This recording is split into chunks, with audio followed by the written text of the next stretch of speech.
Bonjour et bienvenue sur Prestige Média pour votre Focus Sport. Aujourd'hui, nous allons débriefer l'actualité autour de la reprise du championnat national prévu pour le 23 novembre prochain. Avec nous, un consultant sportif, Pacom Idiatan Gimbi. Pacom, bonjour. Bonjour Herman, bonjour à tous ceux qui nous regardent. Merci d'avoir répondu promptement à notre invitation. C'est moi qui vous remercie. Alors, Pacom, tout de suite, avec vous, croyez-vous en une reprise du championnat national, cette fois-ci sans interruption? J'ai foi que cette fois-ci, on ira jusqu'au bout de notre championnat.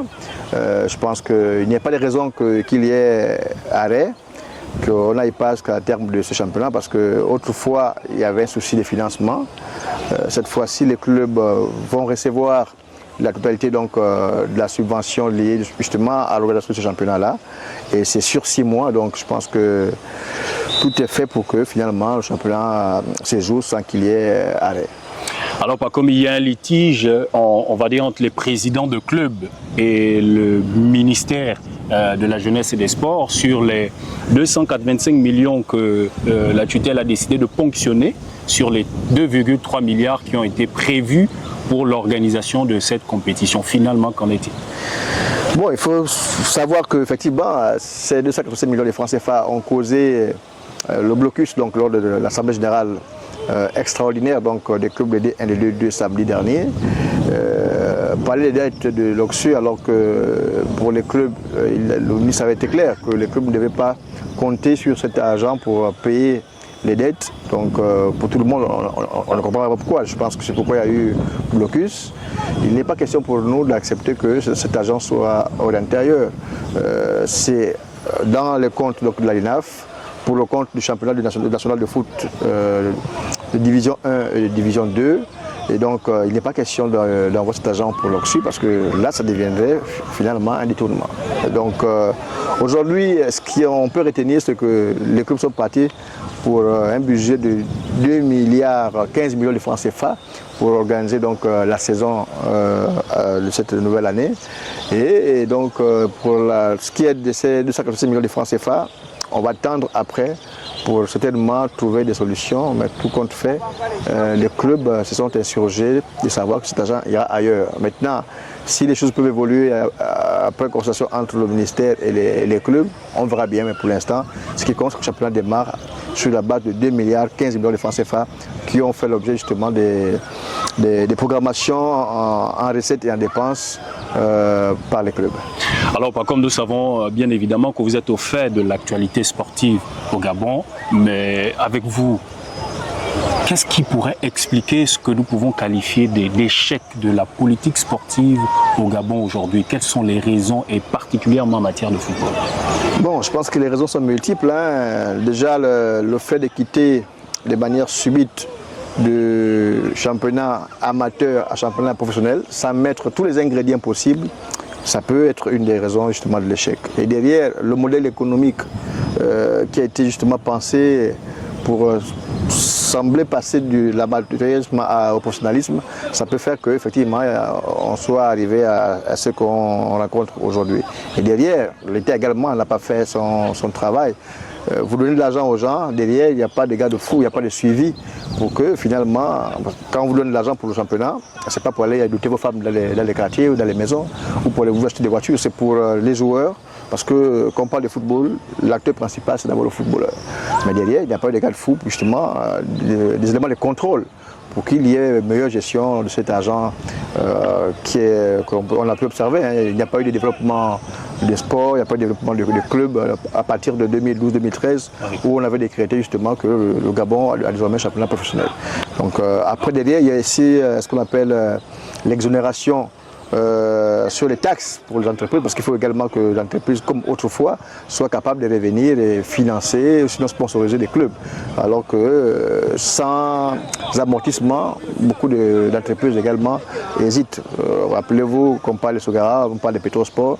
C'était justement cette politique-là qui faisait que les entreprises pétrolières ou même minières, comme le cas de Mangasport, soient capables d'accompagner les équipes localement. Alors, au-delà de ce que vous venez d'évoquer, hein, qui pourrait être comme des pistes de solutions, qu'est-ce que vous préconisez pour que finalement le football gabonais retrouve son lustre d'antan? Déjà, définir une véritable politique économique. L'argent qui va justement alimenter le championnat national sortira d'où? Si c'est des comptes de l'État, soyez-en sûrs qu'on tombera dans les mêmes travers. Parce que l'État, c'est comme une rivière. Aujourd'hui, la rivière peut être pleine avec beaucoup d'eau et demain, il peut y avoir sécheresse. Donc compter sur l'État uniquement, ce n'est pas ça la solution. Je pense qu'on a eu beaucoup d'échecs à partir de ça.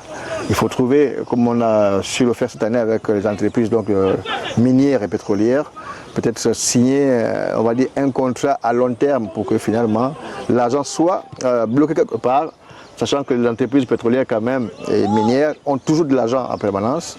C'est savoir que finalement, sur 10 ans, sur 20 ans, sur 30 ans, ces entreprises-là peuvent être capables de financer le championnat. Je pense que voilà comment peut-être on peut partir avec de nouvelles options, mais partant justement de la présence des financements, pas en voulant mettre le championnat sur un rêve, sur des projections, des budgets qui n'existent pas, parce que parfois l'État, on va sur des prévisions. Des budgets prévisionnels, voilà. Ouais. Donc je pense que ça peut peut-être essayer d'arranger les choses si les choses sont respectées comme tout le monde le souhaite. Alors, Pacob, juste derrière nous, nous avons des footballeurs sur le terrain. C'est un match de foot. Et sur ce terrain, nous avons des anciens internationaux. Nous avons Malik Evouna, nous avons Steven Zambé, nous avons Samson Mbingi. Ah bon, ancien, c'est peut-être aussi trop libre parce que personne n'a déclaré sa retraite. Sa retraite. Personne n'a célébré son jubilé.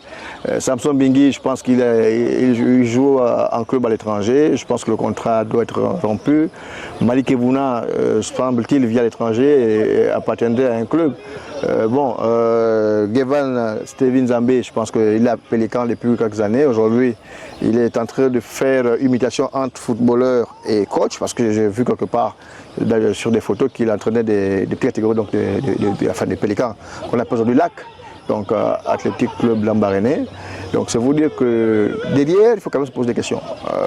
Parce que voir ces joueurs qui pouvaient encore aider en sélection nationale, qui ont parfois des carrières un peu difficiles à suivre, finalement. C'est pourquoi je disais qu'il faut se poser des bonnes questions pour avoir des bonnes réponses.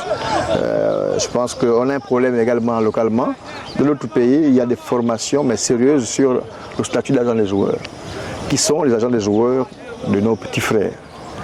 Ces joueurs, pour la plupart, se battent seuls, parce que moi-même, étant ancien footballeur, même si je n'avais pas les rêves d'aller jouer à l'étranger. Mais généralement, vous battez vous-même. Même ici, par exemple, pour changer d'un club à un autre, c'est vous-même qui, si vous avez joué quelque part, un club où vous avez joué et qu'il apprécie, on vous l'amène. Mais derrière, il n'y a pas quelqu'un qui peut vous vendre justement votre talent. Et je pense que beaucoup sont confrontés à ça. Quand on parle de Georges Mendes, c'est ce monsieur qui peut transformer un joueur moyen à un joueur mondialement reconnu. Mais il va avec un plan de carrière pour le joueur, il a des clubs bien précis où il peut amener le joueur et personne ne va bouder.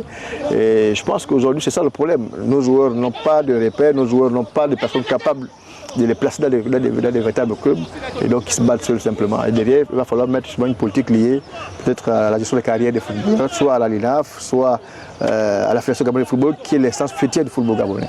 Pas comme ce que nous évoquions là tout à l'heure, met sur la table un autre problème, c'est-à-dire que les dirigeants sportifs, pour ne pas reprendre le président de l'ANFPG, Rémi Banega, pour lui, il estime que souvent les personnes mises à la tête de certaines instances qui gèrent le football ne sont pas assez outillées.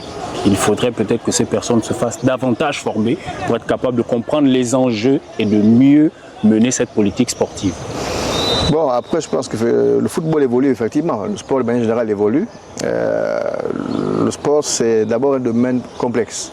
Il faut véritablement être formé. C'est pourquoi on parle de formation en management du sport, donc en gestion du sport.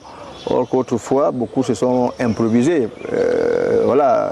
Responsables de clubs, patrons des fédérations. Et donc, effectivement, il faut avoir des personnes outillées, capables d'avoir une vision globale qui puisse intégrer que le footballeur doit être un produit qu'on doit vendre.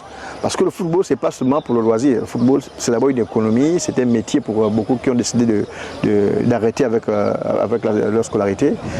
Au Gabon, on le prenait pour un jeu simple, alors qu'en réalité, les gens conçuent des besoins. Les gens gagnent leur vie dignement, même ici localement. Quand on parle de Bameyang, c'est un milliardaire. Donc il faut que... Daniel Cousin, pour ne citer que cela. On doit être capable justement d'organiser les choses, faire en sorte que ces joueurs soient des véritables bénéficiaires, mais sur la base d'une politique sportive qui puisse justement mettre le footballeur au centre du football au Gabon. Paco Bidiata, merci. C'est moi qui vous remercie. Merci à vous d'avoir été des nôtres. Prestige Média vous dit merci et nous nous disons à très bientôt pour un autre Focus Sport afin de décrypter ensemble l'actualité sportive au Gabon. Portez-vous bien.